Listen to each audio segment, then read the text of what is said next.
छोड़ो व्यर्थ की बातें सुननी और सुनानी।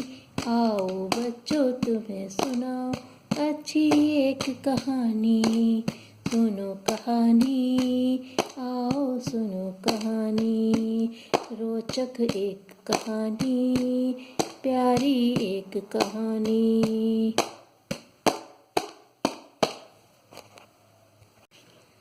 बच्चों, आज मैं आपको सुनाने जा रही हूँ कहानी जिसका शीर्षक है अंधानुकरण। बहुत दिनों पहले की बात है। भारतवर्ष में गंगा नदी के तट पर हिरण्याभ नाम का एक साधु रहा करते थे।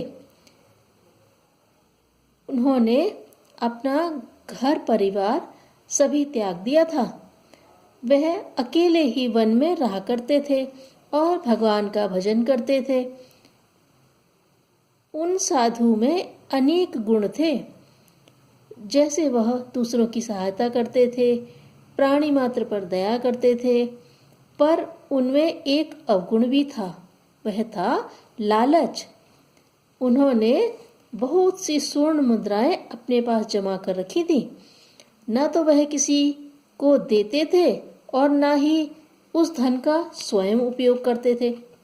एक बार वह साधु सोचने लगे कि मेरी आयु बहुत हो गई है, पता नहीं कब मृत्यु का ग्रास बनना पड़े, अतएव एक बार सभी तीर्थों की यात्रा कर आनी चाहिए।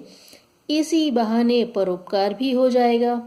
वस्तुतः प्राचीन भारत की प्रथा थी कि सन्यासी तीर्थों में एकत्रित जन समुदाय को उपदेश देते थे, उनकी विविध समस्याओं को सुलझाने का प्रयास भी करते थे। इस प्रकार से वे जन कल्याण भी करते थे। हिरण्याभ ने यात्रा की पूरी तैयारी कर ली। अपने वस्त्र और सत्तू की एक पोटली को बांध लिया। धार्मिक पुस्तकें, जप करने की माला आदि भी रख ली।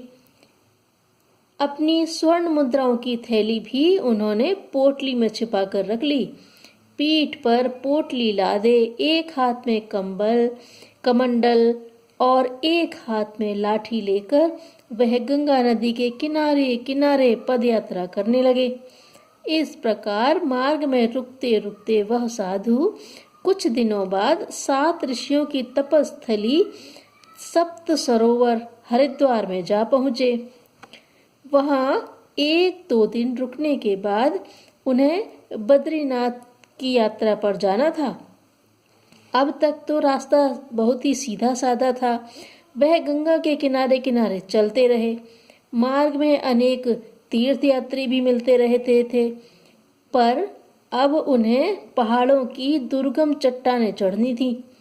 रास्ते में बहुत से यात्रियों के मिलने की आशा भी नहीं थी। हिरण्याभ साधु ने सुन रखा था कि पहाड़ी कंदराओं में उनके घने वनों में लुटेरे छिपे रहते हैं और रास्ता चलते यात्रियों को लूट लेते हैं। उन्हें अपने धन के विषय में चिंता होने लगी। वह सोचने लगे कि किस प्रकार से मैं अपने धन की सुरक्षा करूं, कहाँ रखूं। साथ ले चलने से तो डर था कि डाकू कहीं धन के लोभ से उनके प्राण ही न ले लें। जहाँ साधु रुके थे वह स्थान भी उनके लिए नया था। सभी व्यक्ति अपरिचित थे, अतएव वह किसी को धन सौंपकर भी नहीं जा सकते थे। कई दिनों तक सोच विचार करने के बाद हिरण्याभ को सहसा अद्भुत उपाय सूझा। दूसरे दिन वह रात्रि के 2 प्रहर में उठ बैठे और गंगा के किनारे जाकर नित्य कर्म से निवृत्त हुए। स्नान ध्यान आदि किया। फिर वह नदी के बालुकामय तट पर निर्जन स्थान की ओर बढ़ते चले गए। लगभग 2-2.5 मील चलने के बाद हिरण्याभ रुके। उन्होंने चारों ओर निगाह दौड़ाकर देखी। अभी भी अंधेरा सा छाया हुआ था। वह स्थान जनशून्य था। हिरण्याभ ने बालू में 2-3 हाथ गहरा गड्ढा खोदा, फिर स्वर्ण मुद्राओं की थैली निकालकर चुपचाप उसमें रख दी।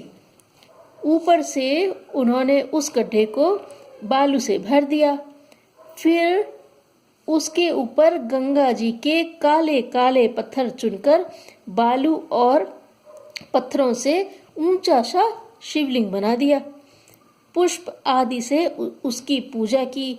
फिर हिरण्याब खुशी खुशी आगे तीर्थ यात्रा पर निकल गए। हिरण्याब तो चले गए।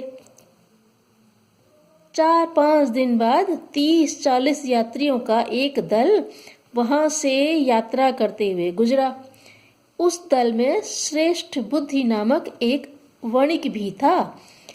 उसकी दृष्टि पत्थर और बालू के बने शिवलिंग पर पड़ी और यात्रियों को वहीं रुका लिया और बोला, अरे देखो देखो, इस स्थान पर किसी ने शिवलिंग बनाया है, इसकी पूजा भी की है। चलो हम सब भी ऐसा ही करें, इससे निश्चित ही पुण्य मिलेगा। फिर क्या था, सभी यात्री जुट पड़े। एक ही घंटे में वैसे ही उतने ही बड़े बड़े 40 शिवलिंग दिखाई देने लगे। फिर तो यात्रियों का जो भी दल वहां से गुजरता वह ऐसे ही शिवलिंग बनाता, उनकी पूजा करता और फिर आगे बढ़ जाता। लगभग 1 महीने बाद हिरण्याब तीर्थ यात्रा से वापस लौटे। अरे परंतु यह क्या, उन्होंने देखा जहाँ धन गाढ़ा था, उन्होंने उस स्थान को देखकर तो वह दंग ही रह गए। 2-3 मील के घेरे में एक से सैकड़ों शिवलिंग बने हुए थे। यह पता लगाना भी बड़ा कठिन था कि उनका वाला शिवलिंग कौन सा है जहाँ उन्होंने धन गाड़ा था। हिरण्याब का सिर चकराने लगा और वह वहीं बैठ गए। वह बहुत देर तक शिवलिंगों के उस मेले को देखते रहे। सूर्यास्त होने को था। किनारे पर बहती हुई गंगा जी कल कल करके मानो उनसे कुछ कहना चाह रही थी। वह सोचने लगे, देखो किसी ने ठीक ही कहा है कि वह धन नष्ट हो जाता है जिससे हम न तो दूसरों का भला करते हैं और न अपने लिए ही उसका उपयोग करते हैं। मैं तो सन्यासी हूँ, मुझे तो धन के लोभ में पड़ना ही नहीं चाहिए। मैं तो बेकार में ही लालच कर रहा था और इस स्वर्ण को संभाले संभाले घूम रहा था। भगवान ने मुझे शिक्षा देने के लिए ही यह सब उपाय किया है। इस तरह से सोचते सोचते इस आत्मबोध से हिरण्याब का सारा दुख दूर हो गया। अब उन्हें इसका कोई भी दुख नहीं था कि वह अपने स्वर्ण को किस प्रकार ढूंढे। वह कमंडल और डंडा लेकर फिर खुशी खुशी आगे की यात्रा पर निकल गए।